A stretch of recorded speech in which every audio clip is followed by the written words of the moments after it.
नमस्कार. कायद्याच्या जगात भाषेचं महत्त्व किती आहे हे काही वेगळं सांगायला नको. म्हणूनच आज आपण LLBच्या विद्यार्थ्यांसाठी एका अत्यंत महत्त्वाच्या पुस्तकावर नजर टाकणार आहोत, legal language and legal writing. या पुस्तकाचं सगळ्यात मोठं वैशिष्ट्य म्हणजे हे खास अमरावती विद्यापीठाच्या अभ्यासक्रमाला डोळ्यासमोर ठेवून तयार केलं आहे. म्हणजे तिथल्या विद्यार्थ्यांसाठी हे एक परफेक्ट गाईड आहे असं म्हणायला हरकत नाही. आता बघा, कुठलीही पुस्तक ओळखलं जातं ते त्याच्या लेखकांमुळे, बरोबर? आणि या पुस्तकाची लेखक टीम पाहिली की त्याची ताकद लगेच लक्षात येते.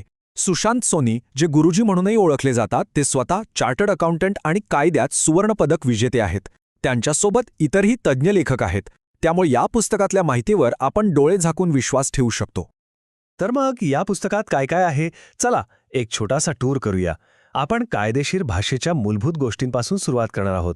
त्यानंतर हळूहळू वकिलांसाठी आवश्यक साधनं कोणती, प्रभावी लिखाण कसं करायचं आणि अगदी खऱ्याखुऱ्या कोर्ट केसेसचं विश्लेषण कसं करायचं हे सगळं समजून घेणार आहोत. चला तर मग आपल्या प्रवासाला सुरुवात करूया. बघा, कायद्याचं जग खूप मोठं आणि जरासं गुंतागुंतीचं आहे, नाही का? तर त्यात प्रवेश करण्यासाठी हे पुस्तक म्हणजे अगदी पहिली आणि सगळ्यात महत्त्वाची पायरी आहे. हे पुस्तक एकूण 11 प्रकरणांमध्ये विभागलेलं आहे. आणि प्रत्येक प्रकरण म्हणजे कसं, जणू काही आपण एक एक वीट रचून कायद्याच्या भाषेची एक पक्की इमारत उभी करतोय. यामुळे काय होतं तर सगळ्या बेसिक संकल्पना एकदम स्पष्ट होतात. आता पुस्तकाची सुरुवातच एका मूलभूत प्रश्नाने होते. कायदेशीर भाषा म्हणजे नक्की काय? चला पाहूया ह्यात काय दडलंय. तर पहिला अध्याय हा या सगळ्याचा पाया आहे. म्हणजे कायदेशीर भाषेचा अर्थ काय, तिची वैशिष्ट्य काय आहेत, तिच्यासमोर आव्हानं कोणती आहेत, या सगळ्यावर एकदम सविस्तर चर्चा आहे. आणि एवढंच नाही तर कायद्याचे मूळ स्रोत कुठले किंवा थिसोरससारखी साधनं प्रभावीपणे कशी वापरायची याचंही प्रॅक्टिकल मार्गदर्शन यात मिळतं. आता आपण वळूया त्या भागाकडे जो प्रत्येक वकिलासाठी एका टूलकिट सारखा आहे. हो, यात अशा काही खास संकल्पना आणि वाक्य आहेत ज्या वकिलांना रोजच्या कामात लागतात. यातलाच एक महत्त्वाचा भाग म्हणजे लीगल मॅक्झिम्स.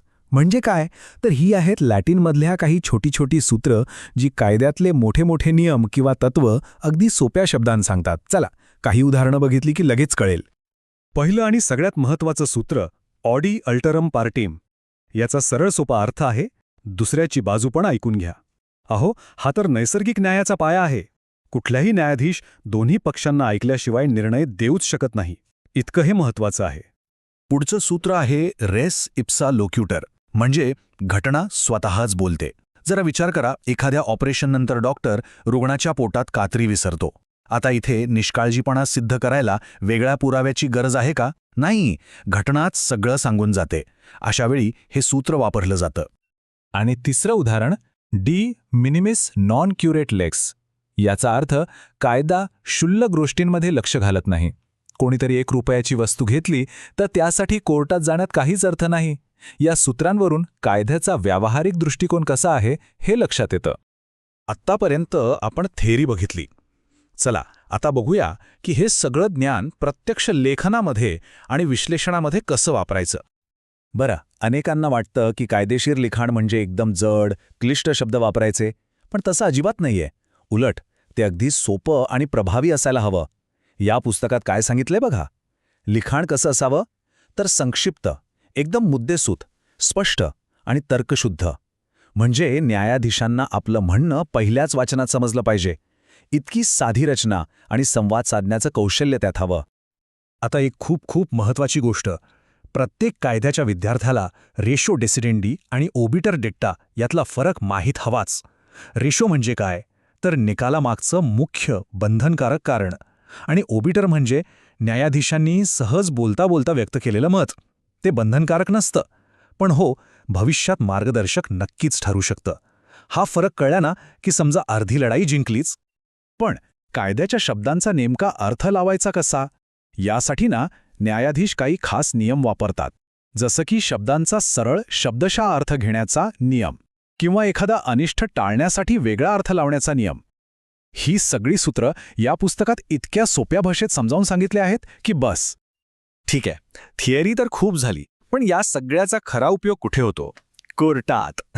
तर चला आता बघूया की हे पुस्तक प्रत्यक्ष केस स्टडीज आणि आजच्या समस्यांबद्दल काय सांगतं. नुसते सिद्धांत वाचून काय उपयोग, ते प्रत्यक्षात कसे लागतात हे समजणं महत्त्वाचं आहे, नाही का? म्हणूनच या पुस्तकात अरुणा शानबाग प्रकरणासारख्या गाजलेल्या खटल्यांचा अभ्यास दिलेला आहे. यातून काय होतं तर विद्यार्थ्यांना पुस्तकात शिकलेले नियम कोर्टात कसे वापरले जातात हे थेट अनुभवायला मिळतं. आणि हे पुस्तक फक्त जुन्या कायद्यांबद्दलच बोलत नाही, तर ते आजच्या काळाशीही जोडलेलं आहे. यात जनहित याचिका, समान नागरी कायदा आणि सायबर क्राईम यांसारख्या आजच्या महत्त्वाच्या विषयांवर निबंध आहेत. त्यामुळे विद्यार्थी फक्त परीक्षेसाठीच नाही, तर भविष्यासाठीही तयार होतात. तर मग या सगळ्या चर्चेनंतर या पुस्तकाचं खरं महत्त्व काय आहे, त्याचा उद्देश काय आहे, चला ते थोडक्यात समजून घेऊया. या पुस्तकाचं वर्णन जर एका शब्दात करायचं झालं तर तो शब्द आहे नकाशा. हो, नकाशा.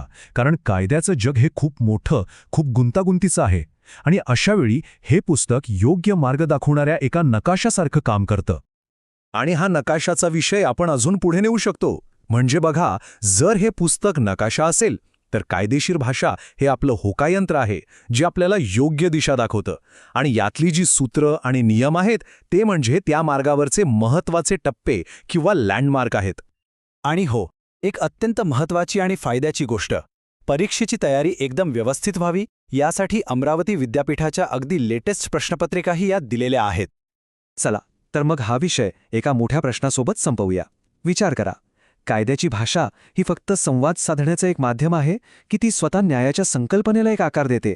हा प्रश्न फक्त या पुस्तकापुरता मर्यादित नाहीये, तर आपल्या संपूर्ण न्यायव्यवस्थेच्या मुळाशी संबंधित आहे. यावर नक्की विचार करा.